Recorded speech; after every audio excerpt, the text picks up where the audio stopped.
Tonight is a very, very special night for a lot of us in this room, and for me especially. Many of you in the audience who have had a privilege of knowing Jean-Pierre Laffont for many, many years, and his charming partner, Elaine.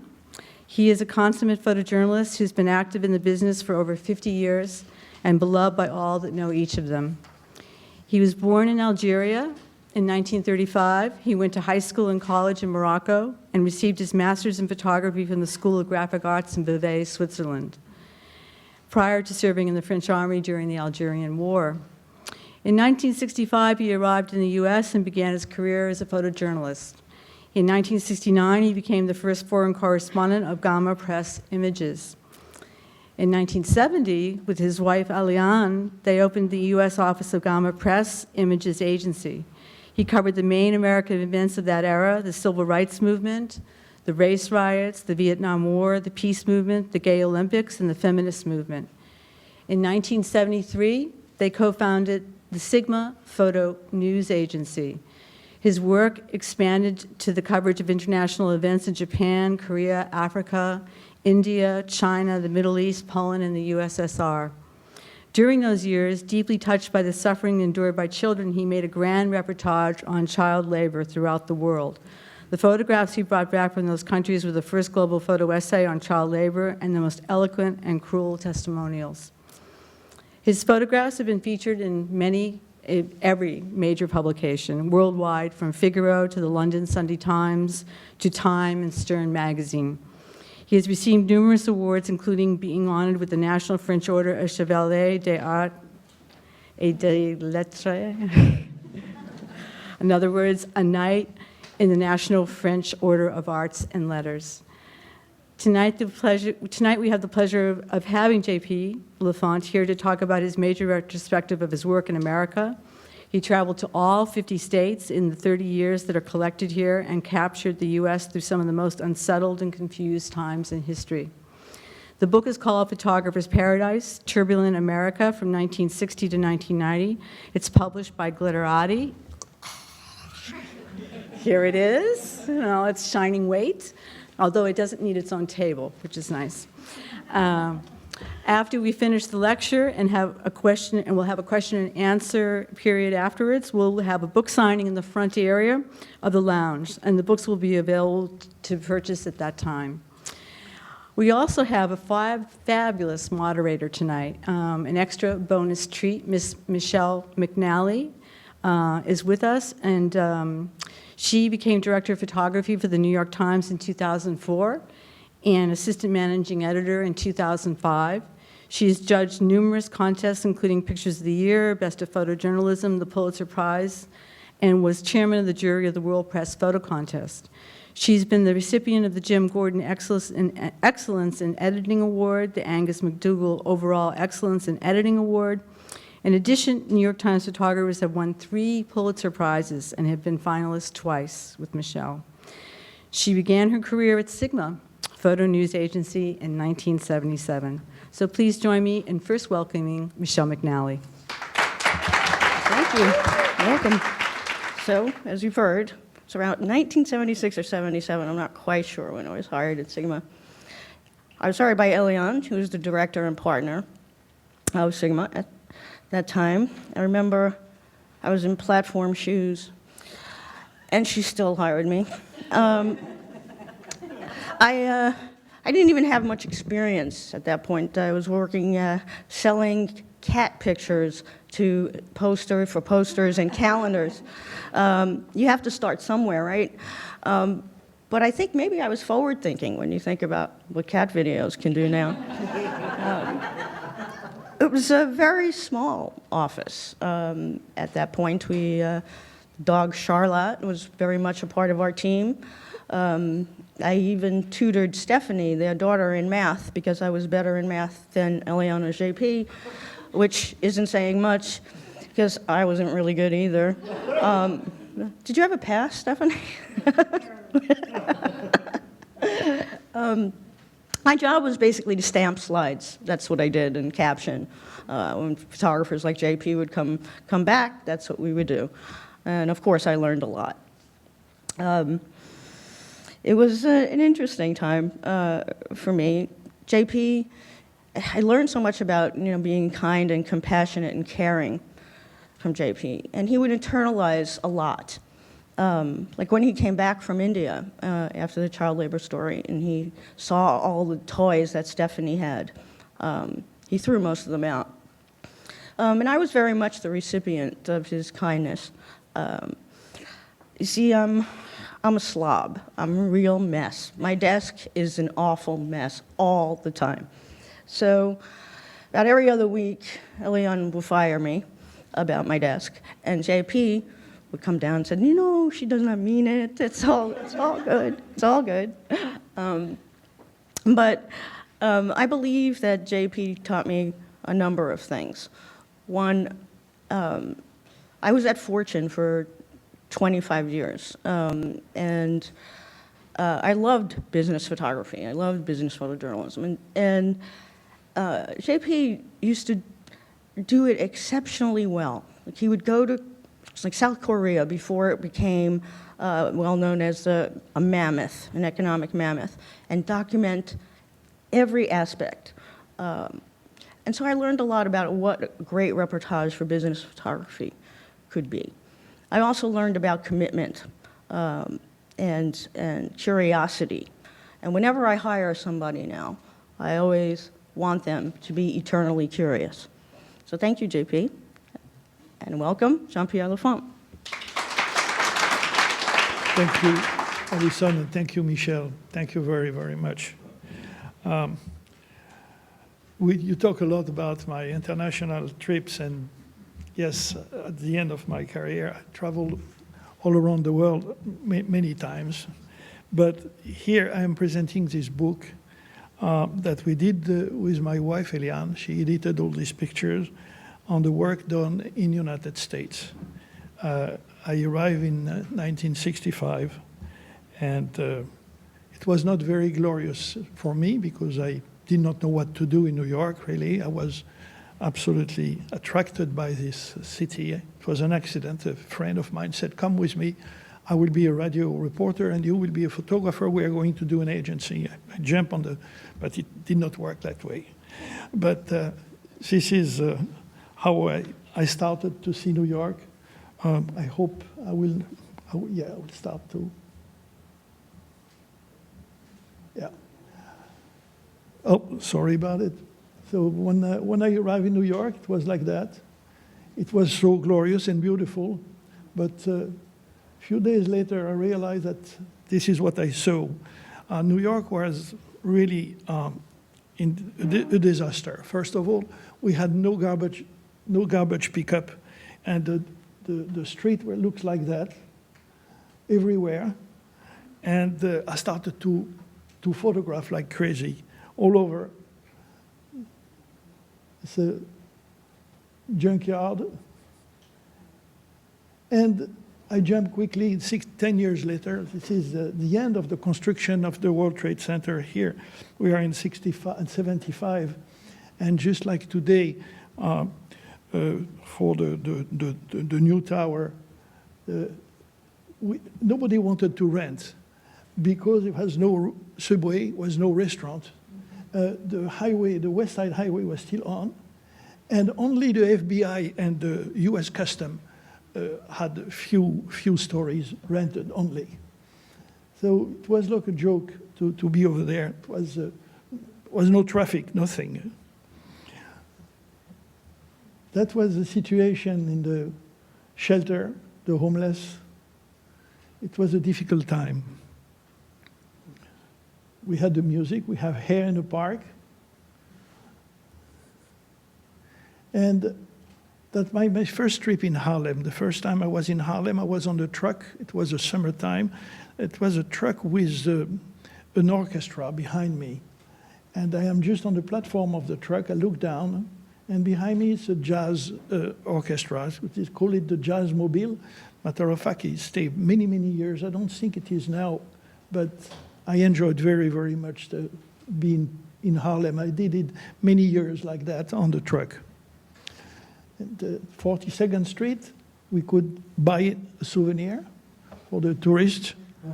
And This is how it was when I arrived. And it was extremely difficult to be alone, to be with a camera at night. There was the police everywhere. Prostitution, male prostitution especially.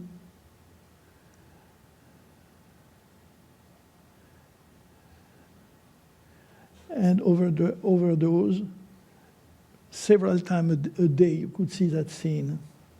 That it is in Bedford-Stuyvesant, on the abandoned car. The sanitation did not pass also, and the car was not towed away. So they stay there for months. The kids love to play on the cars, on the abandoned car. We are in the Bronx now in Fox Street. Jimmy, Yep. go back one for a sec. That was pretty much standard during that period. That actually happened to me. My car ended up in Brownsville for a month until the police stopped ticketing me.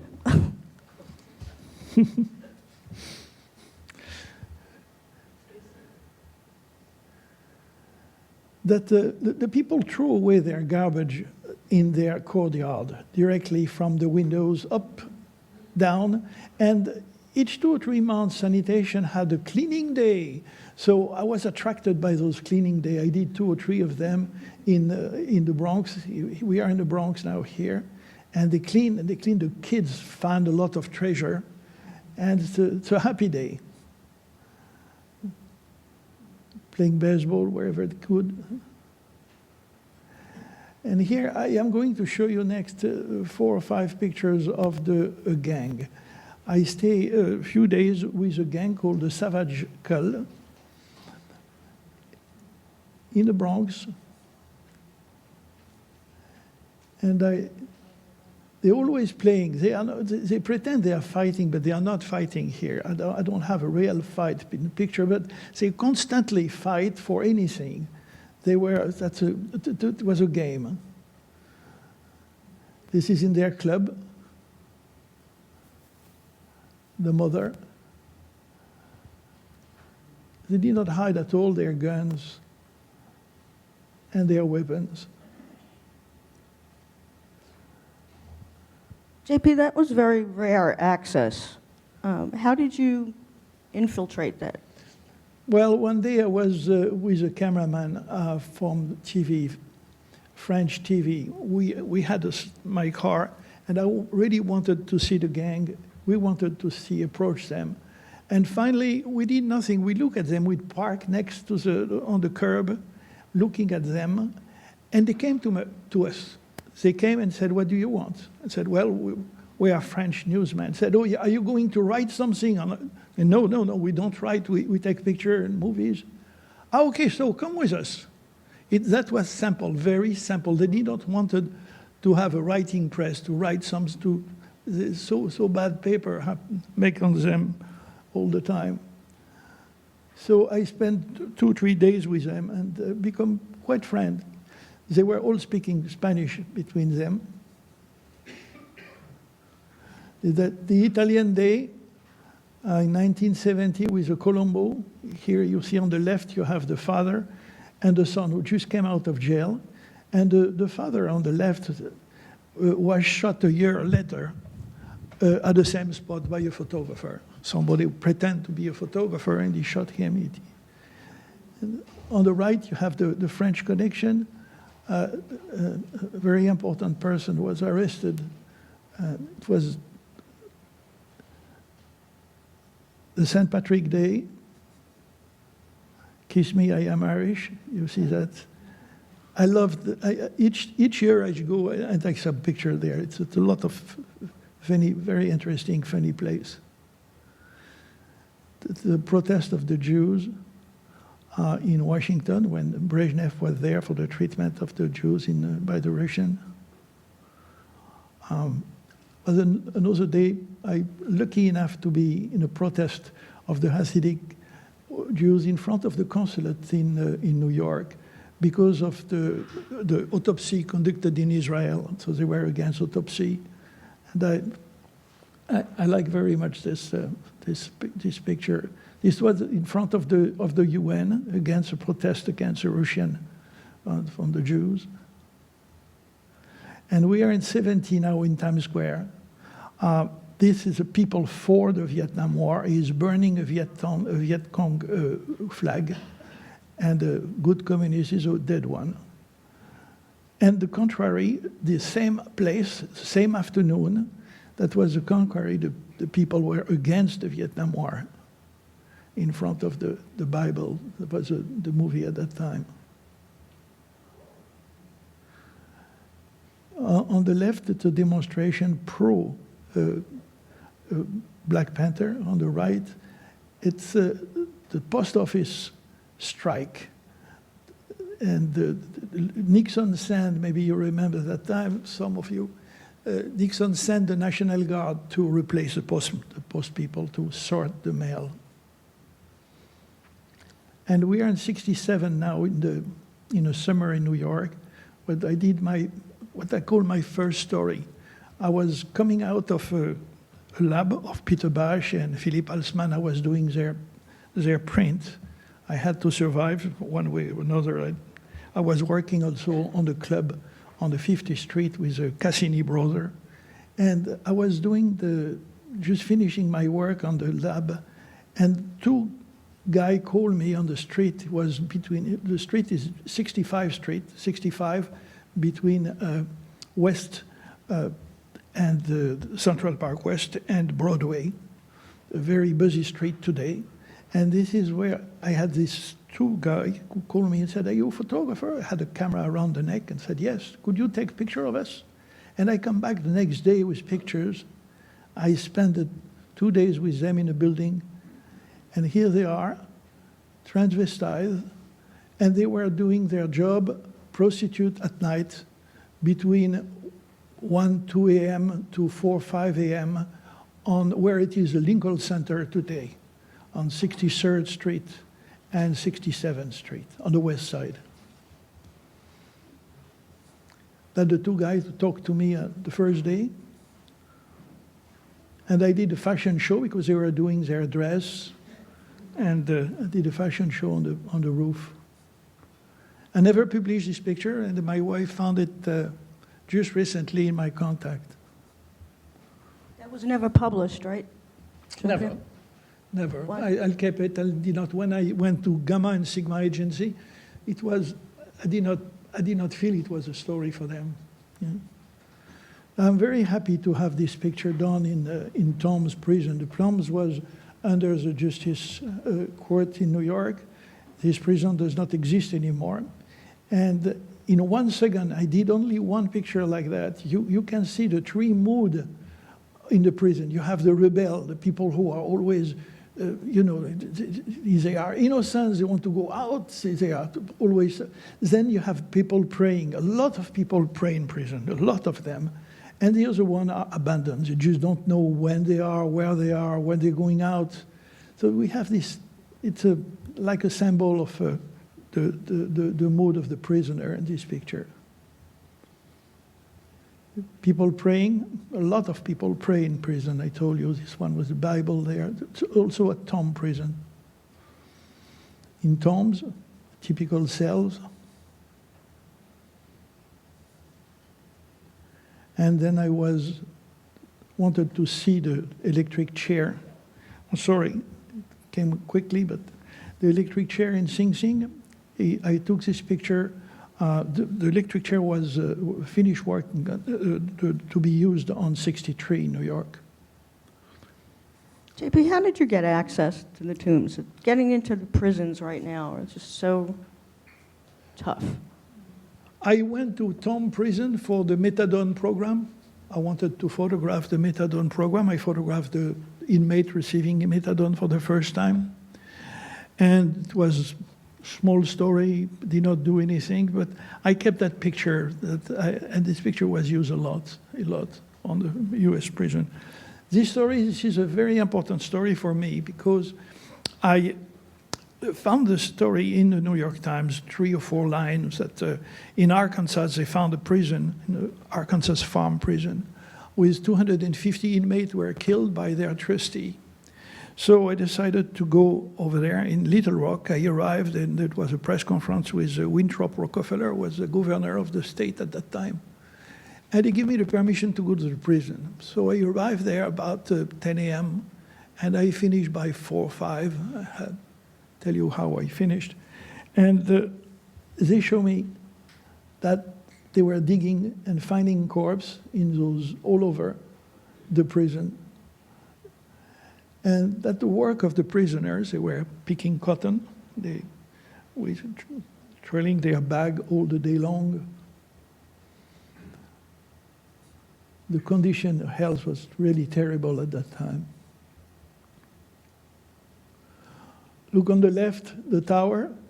Even the guard, when they have their needs, they can keep an eye on the prisoner.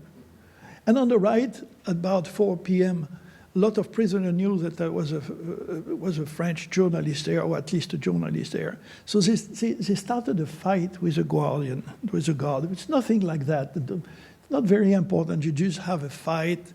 But I took the picture, and the guard wanted to pick my camera. And I quickly moved out of the prison. I drove like crazy to the direction of Little Rock. I passed the gate, and the police car chased me very fast with a siren. I arrived to a crossroad with a train. I came out quickly out of the car. I unload my 3 Leica, and the train finished. I just passed the train, and the police car stopped behind me at the train, and the 2 policemen came out. And so I said, maybe it's a county line or something. They don't want to continue. So I arrived to the airport. I took the first plane out. I kept my film, and I counted my Leica. I have only 2 Leica.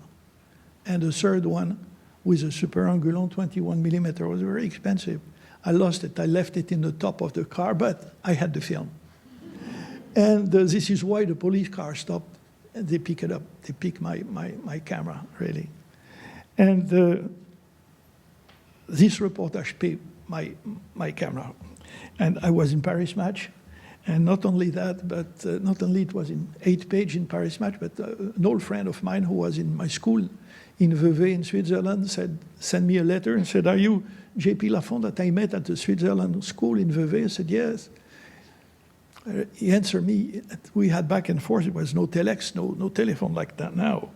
And he said that he created Gamma, the first agency. It was a very important agency at the time. And he said, "You want to be the first correspondent in the US for Gamma?" I said, "Yes." And this is this reportage that I joined Gamma. 1970, this is in Watkins Glen, this Kiss. I did the back cover of Life magazine. At this moment, Life had a cover in the back also. And this is in Connecticut, in another rock festival, Powder Ridge.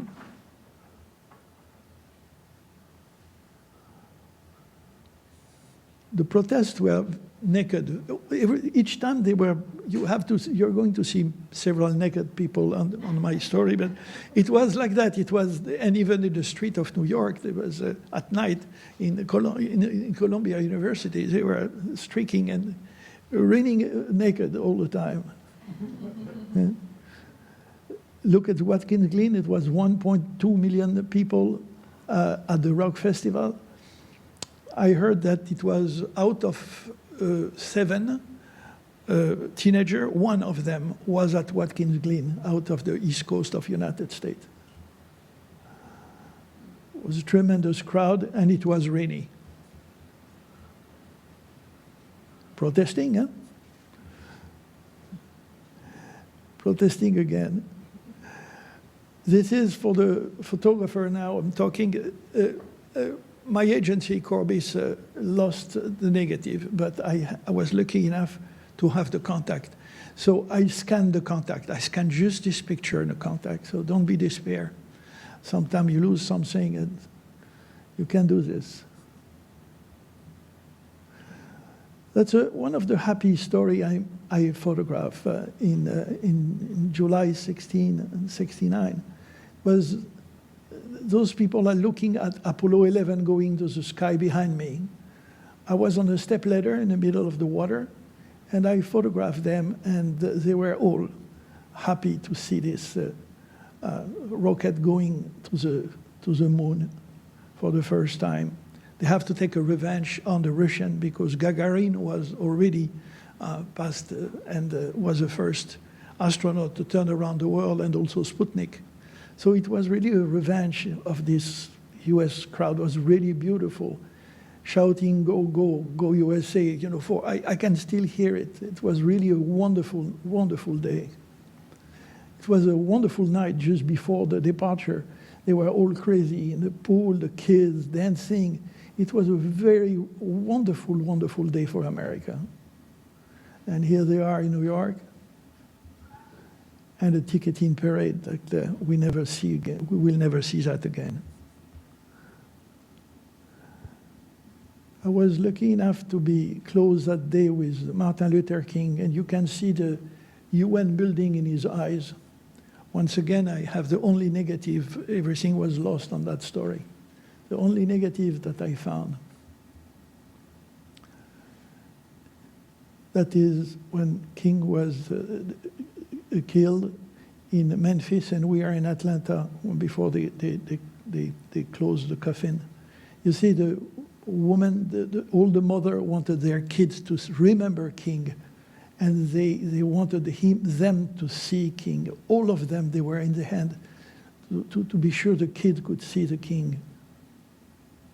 And Loretta did the same thing with her kid. Exactly the same thing. The funeral was a moment very, very moving, very important.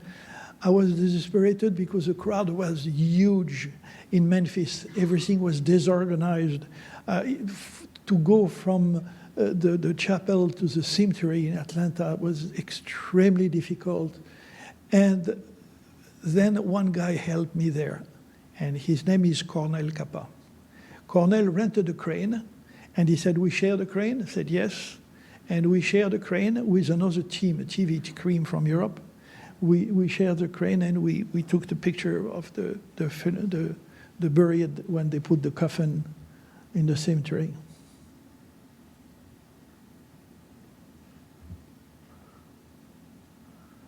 A happy day was starting his campaign. We are in Brooklyn with Bob Kennedy. We are in April, and he was killed in June. Sorry, sometime I push once, but it takes 2 pictures to go. This is a funeral of Bob Kennedy when Jackie and the kids arrive. See John on the left, Caroline. That another day in front of JFK remembrance. I think it's the 10th anniversary. And a happy day for the Kennedy. John is also, against on the left, you can recognize maybe John Kennedy with a kid in the house, the Hickory house, the house of Bob Kennedy. And the girl on the right, in the back of the car, it is one of his daughter just get married. And that the tragedy on the bridge, I photographed where Ted and Mary went down at the end of that bridge on the right. I follow very much the Kennedy. I'm in Vietnam. Not exactly, we are in Guam, but during the Vietnam, in '72, everybody was talking and all the demonstrations were against the bomb. And bombing Vietnam, bombed the dikes and everything. But nobody knew exactly where were the bomb and what happened. So I have the permission from the US Air Force.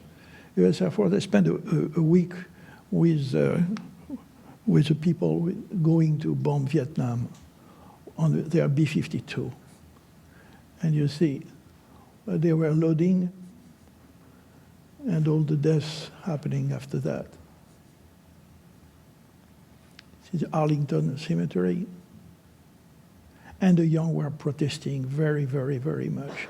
This is in protest in Yale against the draft because it was a roulette.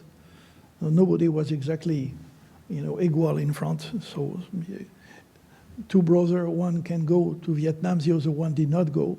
One neighbor go, and the other one did not go. It was not just. In 1970, at the Kent University, after the students were killed, was a mass 110,000 people, young people, arrived in Washington, D.C. to protest about the killing. And they were all in a basin, naked again. And Jeanne Fonda and Abby Hoffman were the leader and the people that everybody wanted to photograph and to follow them. She was coming back. She just came back from Vietnam in that picture. On the left, this is the end of Ken. And on the right, this is a Statue of Liberty who was taken hostage on the December 28, 71 by the veteran of Vietnam. They wanted to blow the statue, and they were bargaining with Nixon. 72, we are now, both picture, we are at the 30th Republican Convention in Miami, arresting the protest. And this is where I did the cover of my book. This is protester, young student protesting for the draft and against the bomb. I did this picture. I'm talking to a photographer here again with one camera, with a Leica, with a 90 millimeter. And I did none of this picture one after the other, not at all. It was spread in two contact sheets. And I was really fascinated. I was fascinated by their face. And I put them together there. But I did only one picture of each. I never did 2 or 3, just one. I did not have too much film. Then Daniel Ellsberg was a very important moment before the war. He was the first one to release the Pentagon paper with the secret of the Pentagon about the Vietnam War, and the New York Times was a magazine. We had the courage to publish the paper. And I went to the New York Times at that time, that they were the compose room. Actually, it's not the compose room, it's a linotypist people working day and night because they had 8 editions at that time, Michel. You're still working day and night. But Yeah, but they don't have the same linotypist. They don't have the same machine. That's another important day. I was 6 years at the White House, accredited, and I follow, of course, Nixon and the Watergate. And this is the day, the moment exactly where the Senate hearing, they decided, they have the proof that Nixon had the tape. And the tape proved that he knew about the spying of the headquarters of the Democratic people in the Democratic in nation, yes, in Watergate, the headquarters. And a year later, this is the day, August 9, when Nixon is going to leave the White House. And this poster was, I found it just like that in the front of the White House. I don't know, we put that there. With a lot of people were waiting for the departure of Nixon. He did his speech of goodbye with moving speech. I was in the East Room. And during the time, I have to explain to you, when you are a White House accredited, you have to follow the president all the time. Of course, the president at this moment was Jerry Ford. He was in the Oval Office ready to swear in. So I have the choice, because I was accredited, either to go and photograph Jerry swearing or to stay with Nixon up to the last minute, and this was my choice. Was very little photographer at that time outside with me. You can see the butler on the right top on the balcony, and the people working with Mrs. Nixon on the their bedroom, and it's just there on the left. And the staff, the chef, a lot of people were crying. And I did this picture just at the moment where the helicopter leave, and on my right was Annie Leibovitz, who was not accredited also she was not accredited for the White House, for the inside. So we were together, elbow to elbow, and we photographed that moment. You can see the hand of Nixon saying goodbye. Those other hands, it was a little bit later, it was in 71. Earlier, I'm sorry, it was Attica prison revolt when the Nelson Rockefeller sent the army, the National Guard, and they killed about 15 inmates in Attica prison, and that was the funeral in Brooklyn.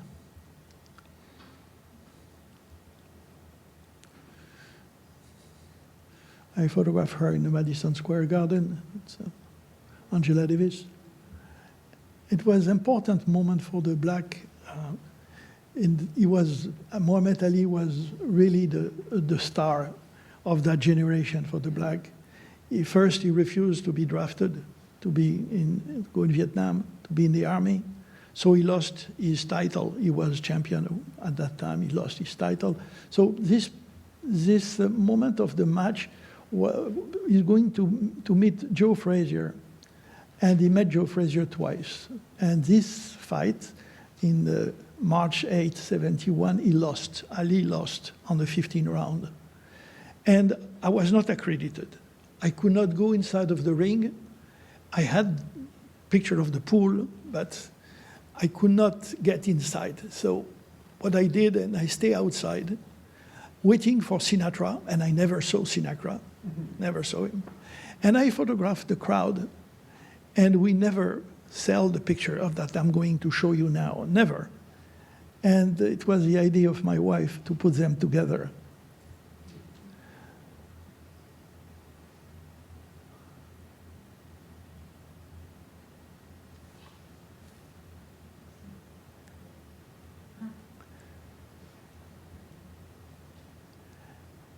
And who is he?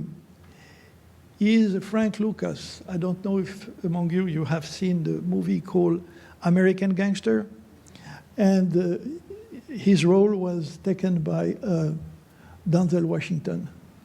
And Russell Crowe was a narcotic agent at that time who pretended to be a photographer, and he was probably on my right or on my left, really at that moment.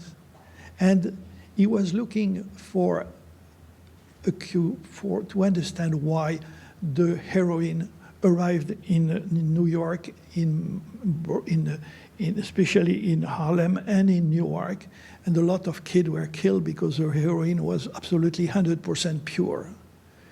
And when he photographed that man, he said, photographed Frank. I photographed him because he was extraordinary, that's all. But he photographed him because he knew the hat was $65,000 and the coat was $250,000 chinchilla coat. And he photographed, and he followed them because he was accredited, and he followed them inside of the Madison Square Garden, and the first person who said hello to him was Frank Sinatra. So he said, who is this guy? It took him 3 years, and he put him in jail for 75 years. And the end of the story is they did this movie called American Gangster. It's about his character, Frank Lucas. But there is something in the movie that they don't tell you. That Frank Lucas was in jail after 3 years. Richard came to see him and said, you want to be free? You gave me all the people who receive money, all your associate in the crime, and you are away. You are out. 3 years later, he was out. He went in jail again. Richard helped him again. And he married another woman. He divorced her, that's his wife on the right.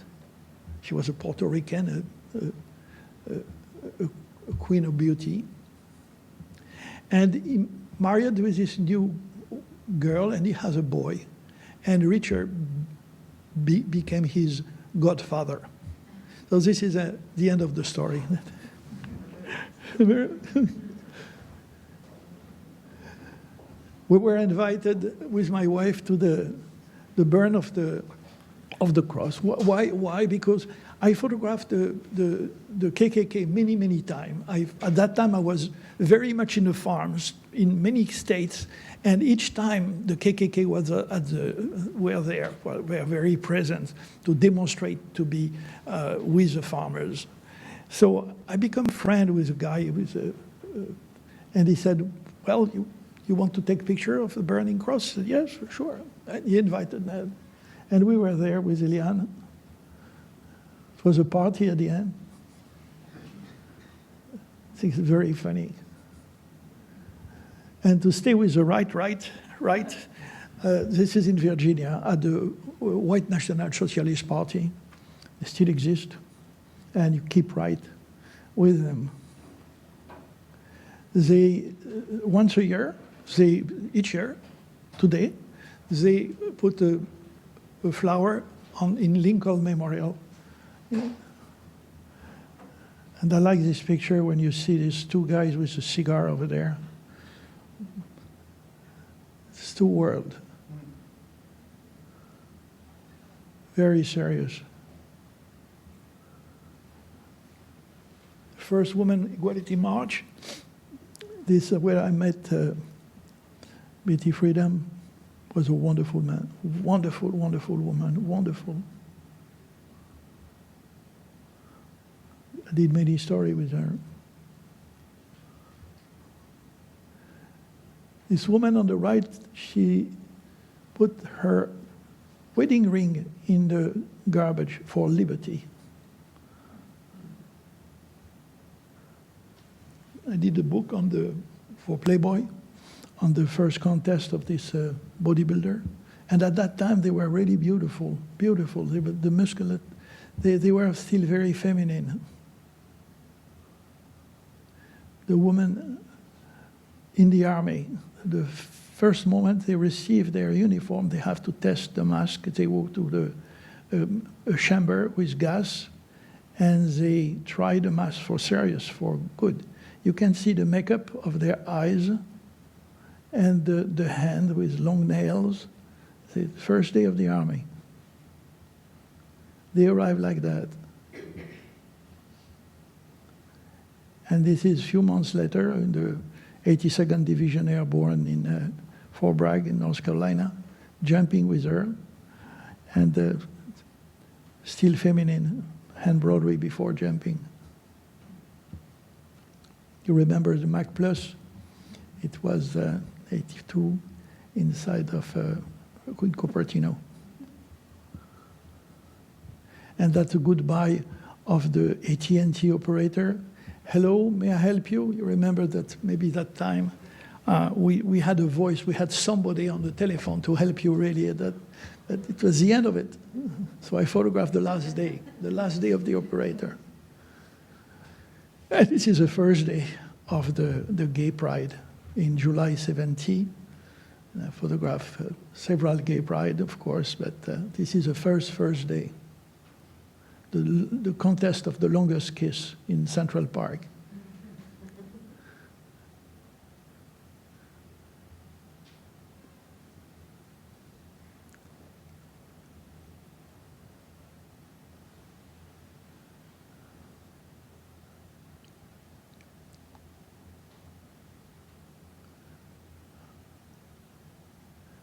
A little bit later, I went to San Francisco. The mayor was gay, and it was a gay Olympic. You see the team of the Scottish there. And the sister of the perpetual indulgence. They were absolutely extraordinary people. They're collecting money for the heads.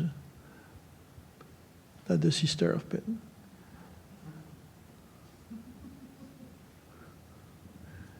Studio 54. Craziness of New York. In 77, I did this picture. And in 72, just going to Guam, where you have seen the bomb before, I was in Dallas at the Explo 72 to photograph the Christian side, young Christian, the Crusade for Christ. And 74, I photographed another kind of religion. It was the witchcraft, the weekends celebrating the Black Mass. And they never permitted a photographer to come. And I was very lucky. I don't know why. I become friend with them and talk with them. I wrote an article about them, and then they invited me to photograph the Mass.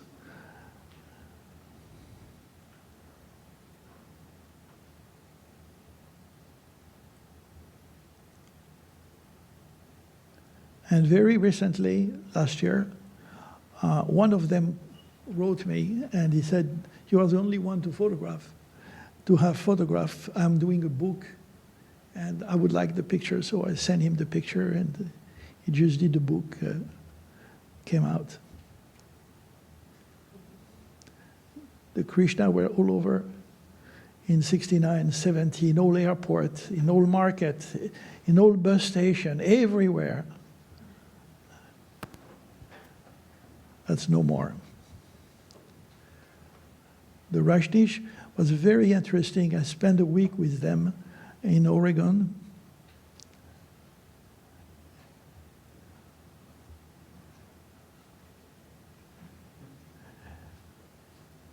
And their guru had 72 Rolls Royce when I was there. And he did a tour in front of them each day. He was going very slowly. They were praying, blessing them, and he changed Rolls Royce each day. In 76, to know where Carter come from, I went and I stayed a long time around Plain, Georgia, and in Georgia. It was something new for me, and I really see the difference between the poor black and the white. There is the other side of the street. They don't talk to each other. They have two different church. You have market for the black, market for the white. It was really difficult for me to understand. Very, very poor. She has that's the only way she make her living. She was there cotton and picking this cotton once a year to survive in her house. The young, after the crop, they have nothing to do. They play pool, drink. And in the barbershop for black, you don't see white customer. The other side of the street, the white go to their barbershop. This is a peanut farmer, friend of Carter. Very nice people. And this is a family of Carter. It's not Carter on the right, it is his uncle.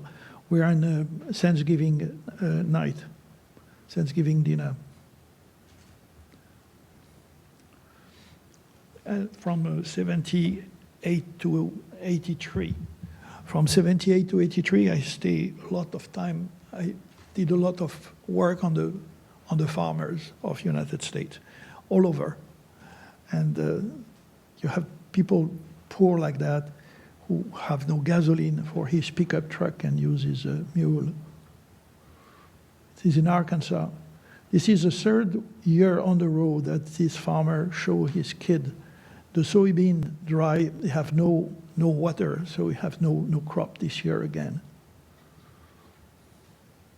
And on the contrary, in Montana, very rich Montana, this is on the north of Montana, you have two crop of wheat, one in winter, one in summer. And they give the gold, beautiful red wheat to the Japanese. The Japanese buy all the wheat from Montana for their bread. Abandoned farm for various reasons, repossession, because they have no money, or soil erosion sometime. A lot of farm abandoned everywhere. I was really touched by this, and that's a repossession of the farm by the bank, and there was an auction sale by the neighbor came to buy and of course the owner is crying somewhere. Was really moving. I was really moved by their situation. That day I went, especially in Iowa, in that village, because each cross they planted represented an abandoned farm.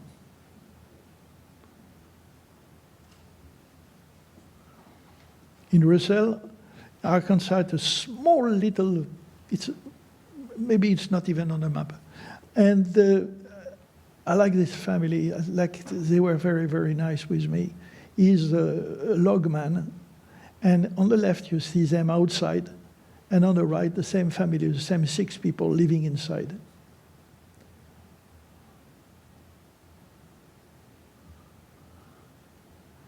Little bit further, another family. And this one is very moving for me because I went to this house. I look at smoke out of the roof, very humble house. And I stop and I knock at the door. Nobody tell me to come in. I come in the kitchen, and they were eating, this family, with a Leonard da Vinci, a saint above them. And I said, I'm French journalist, could I take some picture of you? No answer. Please, could I take a picture of you? No answer. And the little girl on the left, on the right, look at me, and she said maybe I did not understand exactly, but she said, they are dumb. I said, what? Maybe she said they are numbs. But I understood after that they were deaf and mute. They could not talk. The couple did not talk. And the kids could talk. And the kid could not speak English, except this little girl on the right. They had a language of their own. And they were just like birds, you know, they were making noise, understanding each other. They were laughing to death to have this guy in front of them and taking pictures. And then we have a lot of time, and I communicate. He's a logman also. Other families, they live on their chicken. That's a happy day in North Carolina. It's a little city where they kill 10,000 turkey a week, I'm sorry, for it's a factory of meat, turkey meat, and they don't exist anymore. I am in Detroit at the moment of the first depression. You can see the headquarters of General Motors in the back. And that the workers of General Motors all at the Salvation Army and other place like that.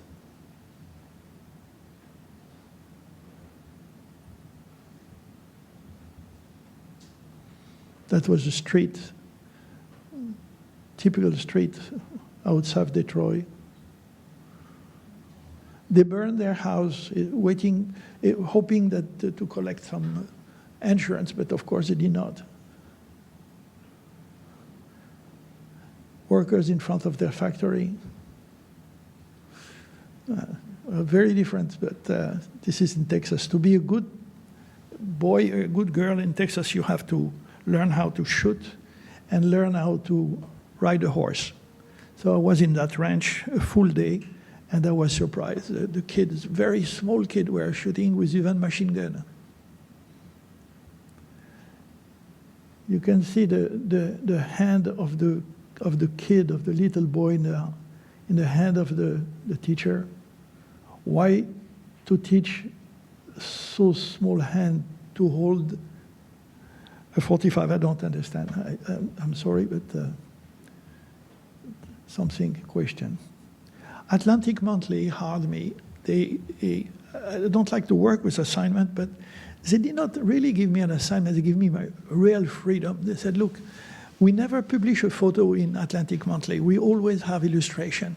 But for the first time, we want to do a big story on the immigration. So you do whatever you want. You 2, 3, 4 months. You travel where you want to go. But we want a story on the immigration with all kind of family.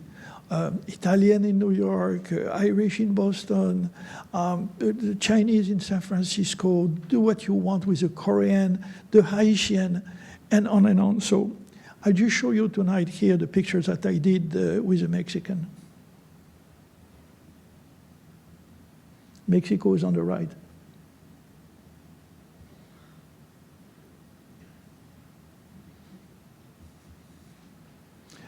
Those people pass each day. They come each day in the United States, in Del Rio, because they cannot go anywhere else after the city is a desert, so they cannot go away. So those people came each day to sell their blood and to clean the cars or to wash the dishes and go back at night in Mexico.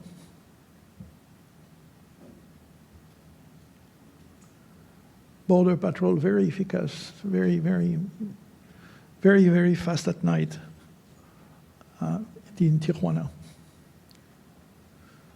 Another first day, first Thursday, New York in 6th Avenue. And I remember in New York in '73 when I did this picture, there was no gas. I was looking for gas myself, and we received only 10 gallons of gas a week. We could not, and we had to go to a proper station in our area. And the first people who understood this crisis, that was the German.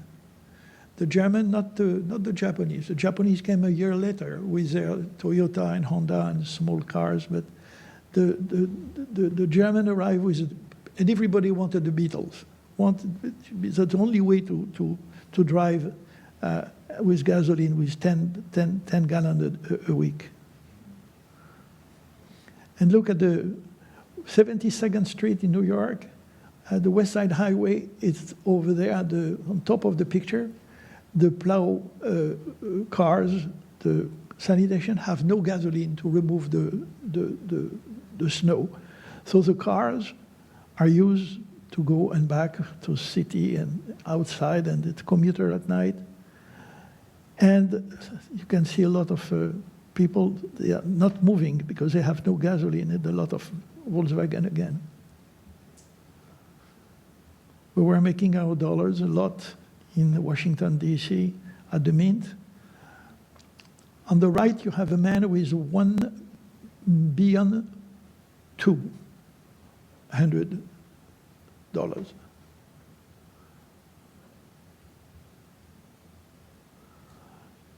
The renovation of Statue of Liberty in '84 started, and to finish in '86 for the centennial of the statue. They were changing the face of the statue. The statue looks like in jail. The Liberty in jail, like this pictures. Sorry. I was on top of the Verrazzano. Matter of fact, that's the only bridge built since I arrived in New York in '65. That's the only bridge built there. And was the marathon on the bridge.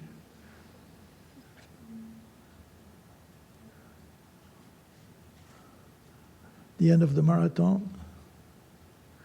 And that's a funny picture. I was in Amarillo in '77. I was doing a little book for Radio Shack. They have the CB at this moment, was no gasoline, and the truck were looking for gas all the time, and everybody had the CB, and I was working with a truck driver in Texas. And in Amarillo, I stopped and I photographed the Cadillac Ranch. It was a piece of art. I did not know at that time. I discovered that at this moment. I used a fisheye to make it even funnier. And this beautiful piece of art was removed and moved away 6 or 10 miles away from the highway. And now it does not exist in this condition. But I was lucky enough to photograph them at the beginning. Of course, on the left, I knew that the paratrooper is going to fall. I have 2 guys who came at the agency the day before and said, you want it or not, but tomorrow we jump from the Empire State. If you want to take a picture, you're welcome to be there. So this is where I was. And I put a photographer, Bill Pierce, Time magazine photographer, with a walkie-talkie on the top of the tower. And he called me, he said, yes, you jumped, you jumped. So I come out of my car, took the camera, I took 2 or 3 pictures, and they were arrested. On the right, no more also, you cannot take this picture, it's very difficult. It was during the construction of this building where you have the big ball falling down, you know, at the new wave each year. That's a very difficult assignment. I received an assignment from the book One Day in the Life of United States. I did about 10 or 15 of this book, and I was flabbergasted because I arrived in Rapid City and I saw the pictures of this monument. They had millions of postcards. I said, what I'm going to do, what picture I'm going to get to have the picture in the book. All my picture will look silly. And I photographed like crazy for one day. So I went on the top, I did this picture. This picture was published in the book, but this one was not. I think it was a husband and wife or a brother and a sister, because they were holding their hand all the time, they were laughing all the time, and I never saw their face, but I poofed them and said, look, let me make a funny picture. And this is the centennial of the Statue of the Liberty that was absolutely gorgeous in New York. It was the night of July 3rd of 1986. And this is me at the launch of Apollo 11, when I told you I was on my stepladder on the creek to photograph the people. I never saw the rocket going to, I never saw it. I just saw the smoke behind me. That during the Kent, the protest of the Kent, this is how it looks like at that time. And behind each photographer, there is an editor. And I was lucky enough to marry the one. And she moved about few tens of thousands of pictures of in the United States. It's unbelievable how many pictures I shoot. I'm so sorry I did so many. And this is this beautiful book, and I wanted to thank you, Martha Hallett. She is here among us. She is the CEO of Glitterati, and she had the courage to photograph a book on photojournalism. It is very, very difficult. And she just got, for her courage, she received the Lucie Award last week for publishing that book. Congratulations, Martha.